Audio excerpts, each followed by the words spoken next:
ঈদ শেষ, কিন্তু ভোগান্তি শেষ হয়নি। ঘন্টার পর ঘন্টা লাইনে দাঁড়িয়ে তবুও মিলছে না তেল।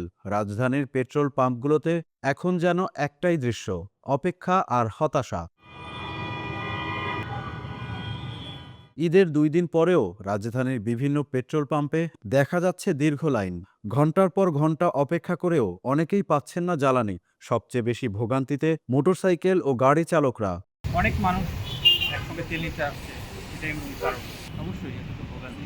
ঠিক সময়ে তেল দেওয়ার কথা থাকলেও অনেক পাম্পে মিলছে না জ্বালানি, ফলে বাড়ছে দীর্ঘ লাইন আর ভোগান্তি। আমরা খবর পেয়েছি যে ১২টা নাগাদ চাল দিবেন, ১২টা নাগাদ চাল দেন নাই, ওনারা তেল দুটো বাজাইছেন, বলতেছে যে তেল এখন পৌঁছায় পাম্প। এভাবেই ঘন্টার পর ঘন্টা দাঁড়িয়ে থেকেও মিলছে না তেল। কেউ কেউ ৫ ঘন্টার বেশি সময় অপেক্ষা করছেন লাইনে। আমি তো ১২টা ২০ মিনিটে লাইনে দাঁড়ালাম, এখন বাজতেছে ৪টা ২৮।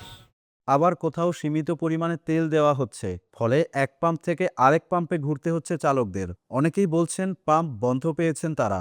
চালকদের অভিযোগ, সরকারের কথা আর বাস্তবতার মধ্যে রয়েছে বড় ফারাক। বাংলাদেশে ওই যে মন্ত্রীরা, তেল মন্ত্রী, এই জ্বালানি মন্ত্রী, উনি বলে একটা আর বাস্তবে আমরা পাই আরেকটা।